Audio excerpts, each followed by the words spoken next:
Hi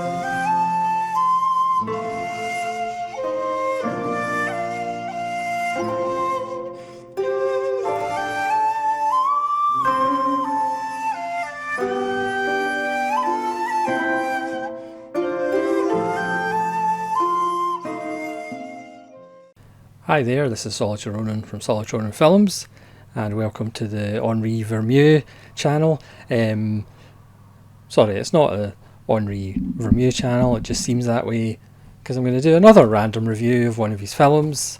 This is Comme, Icare, or I for Icarus, from 1979, starring the wonderful Yves Montand. It's another Verneuil film with an iconic actor in the lead. Now this is basically a French JFK. It's about an assassination of a president. Don't necessarily know what country it's in. And we see the president in the motorcade getting shot. There's amateur footage. There's 9 witnesses, and 8 of them end up dead in strange circumstances. There's a hunt for the 9th witness. We're introduced to a gunman from the top of a building, but strangely enough, as in the Kennedy assassination, what appears to be true might not necessarily be true. Yves Montand stars as the Attorney General, who is part of the committee that takes a year to write this big thick report, as committees tend to do, and it comes out as it was a lone gunman, there's not a conspiracy, and everybody signs this agreement on the report, apart from Montand, who by refusing to sign the report, he becomes the investigator to try and investigate what really happened, but he's not really convinced that it was this lone shooter.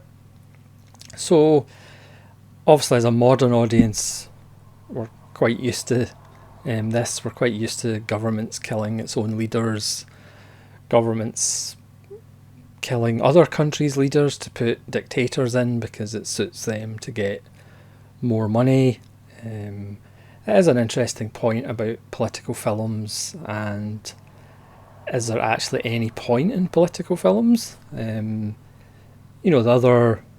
of the other Verneuil films that I did recently, $1,000 Billion, was basically an attack on corporate corruption and capitalism run rampant. But these are all things that we know. Nothing ever actually changes. We will end up having like 2 corporations ruling the world, and the owners of those corporations owning 99.9% of the wealth. So yes, political films can be entertaining and can be illuminating, but it's usually years after the fact, and we never actually learn. Governments keep doing these things and nothing ever changes, apart from the shoes. But nevertheless, this is wonderful. It would form a wonderful triple bill with Bakula's Parallax View and Francesco Rossi's Illustrious Corpses. So you can watch these in a triple bill and have a grand old afternoon and evening, with these wonderful political thrillers. I mean, for me, I for Icarus probably has the ending that $1,000 Billion perhaps could or should have had, but that's debatable. I didn't actually mention when I did that review that these French Blu-rays from Amazon.France, which do have English subtitles, they also do have some wonderful extras, but unfortunately they're in French. The films look fantastic. It is a multi-region Blu-ray, but I think the thing that sets this film apart, you can throw in 1973's, is it 1973? Executive Action with Burt Lancaster as well, and you could have a quadruple bill with these films. You'd have a grand old conspiratory time. So you could argue Eye for Icarus is predictable, we've seen, but it's just wonderful how it unfolds. It's over 2 hours, very much like $1,000 billion, but it just doesn't necessarily fly by, but you're not aware of the time because you just get hooked into the investigation, even though, as I said, there's familiar beats, because we're all kind of used to this story, sadly. But what makes Eye for Icarus special, I think, is that it has some interesting little detours along its running time. It doesn't do what a lot of films do and crowbar a romance in, or crowbar Yves Montand going through a messy divorce for the custody of his child or anything like that. But it does have Montand going to this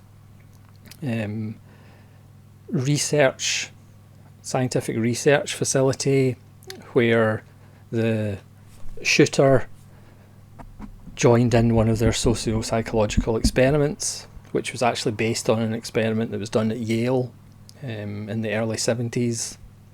And it's about 2 people volunteering, and one of them becomes the monitor, and it's kind of word association, and the monitor is in charge of giving electricity shocks to the other person who's strapped into a chair for every question he gets wrong. And it's kind of designed for how far is that person going to go with the authority of its science, how much electricity are they actually willing to put into another human being. And it spends like 15 minutes on this in the middle of the film, which people might think is kind of pointless and a diversion from the main kind of, but it does have relevance. And there's a wonderful conversation between Montand and the chief scientist, who are talking about the psychology of mass murderers and how do you get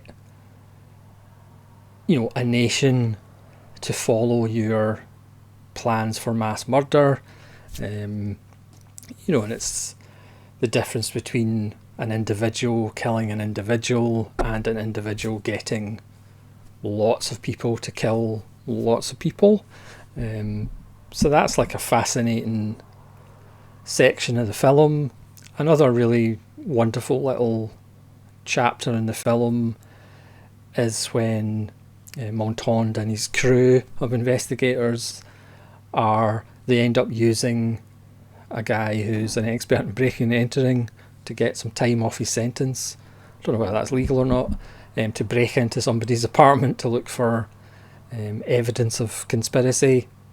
And there's lots of just lovely stuff between the professional burglar and one of Montand's characters. He gives away some tricks of the trade, and it's just an enjoyable section of the film as well. So along with being a procedural, a mystery, an investigation, and again it's got familiar beats if you're used to these conspiracy theory films with a reporter or a policeman investigating this subterfuge or sleight of hand that has happened with an event or an assassination that looks one way but turns out it's not necessarily that way. But it's just so enjoyable, so well done. Yves Montand is fantastic, and it's just another wonderful film by Henri Verneuil. Again, he's not a flashy director. He does really good mise-en-scène, but he's not showy, and perhaps that's why the Nouvelle Vague weren't like big fans of him, because he made kind of genre films. He wasn't pushing the envelope of cinema like they all were, or some of them thought they were. So he's more a kind of meat and potatoes director, but that's, I think, being a little bit unfair to him. He obviously had something because lots of stars and icons made films with him. I think he just, over the 6 films so far that I've seen of his, I think he just keeps out of the way and doesn't get in the way of the story by saying, look at me, I'm the director. He just gets on with it. And again, this is over 2 hours, but 2.25. $1,000 billion is about 2.25 as well, but they don't feel that long, because you're just hooked into the story and the characters. Montand's determination. He often forgets what time it is, what day it is, as he wants to get to the centre of this mystery. So thanks very much for watching. Honestly, I will stop doing Henri Verneuil films until I get the next batch. So please let me know if you've seen Eye for Icarus. And again, give me any of your Henri Verneuil recommendations of films that I haven't talked about. Yes, one of my favourite discoveries of 2023 so far. So thanks very much for watching this random review. This is Solitude Ronan from Solitude Ronan Films, saying farewell.